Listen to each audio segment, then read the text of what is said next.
Au nom du Père et du Fils et du Saint-Esprit,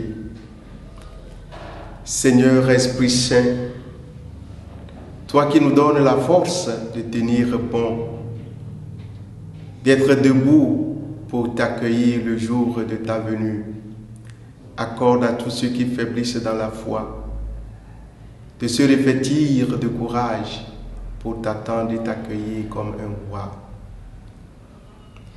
Bien-aimés dans le Seigneur, nous sommes aujourd'hui le dimanche 27 novembre, premier dimanche du temps de l'Avent, et nous lisons l'évangile de Jésus-Christ selon saint Matthieu. En ce temps-là, Jésus disait à ses disciples: « Comme il en fut au jour de Noé, ainsi en sera-t-il lors de la venue du Fils de l'homme.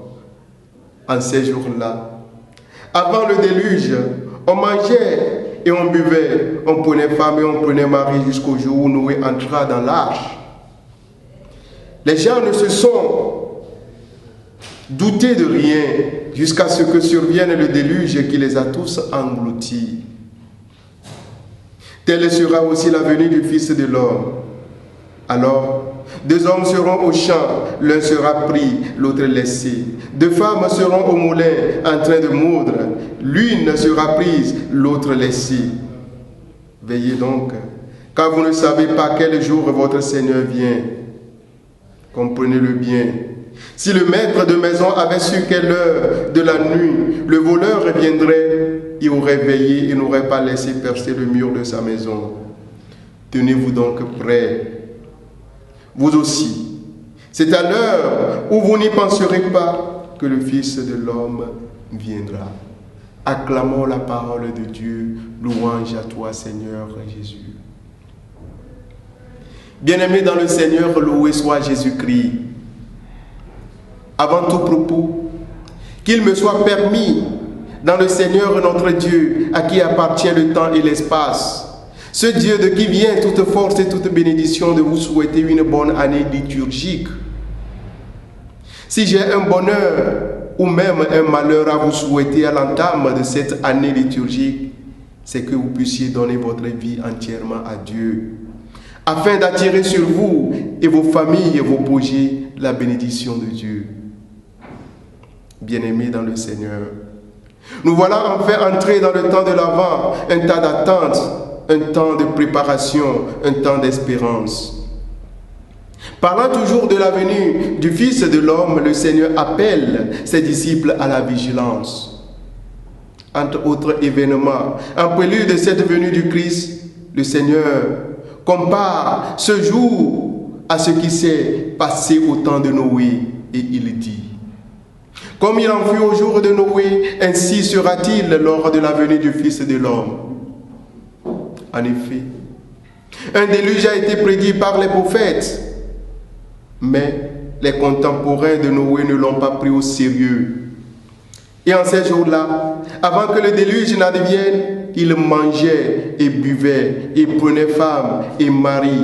Bref, ils vivotaient en balayant de revers de la main la parole des prophètes. Bien-aimés dans le Seigneur, c'est pour que ce qui est arrivé aux contemporains de Noé ne nous arrive pas nous aussi à l'improviste, que le Seigneur dit à ses disciples d'être vigilants, d'être attentifs aux signes des temps. Pour Jésus, en effet, nous n'avons pas à nous laisser appesantir par la gourmandise, la somnolence, l'ivrognerie, le matérialisme et bien d'autres péchés qui nous affaiblissent.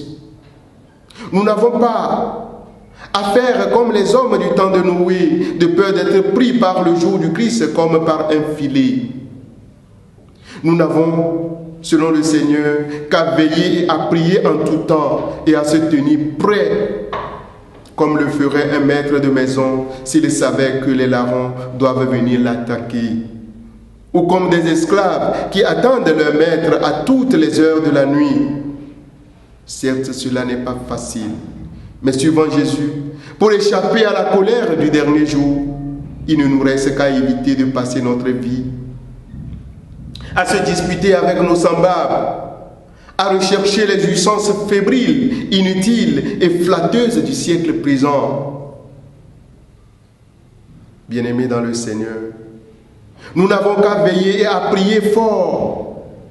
Nous n'avons qu'à nous acquitter au contraire, et cela fidèlement de la tâche qui nous est dévolue dans le service de notre Maître. Voilà ce qui est de devoir strict pour quiconque croit que le Seigneur reviendra certainement afin de rendre à chacun selon ses œuvres. À ceux qui auront veillé et prié, la vie éternelle est promise. À ceux qui se seront endormis ou livrés au désordre parce que le Maître ne venait pas, les pleurs et les grincements des dents seront au rendez-vous. Mais à toi, disciple du Christ, donne ta vie à Dieu, et cela dans la vigilance. Que Dieu vous bénisse, le Père, le Fils et le Saint-Esprit.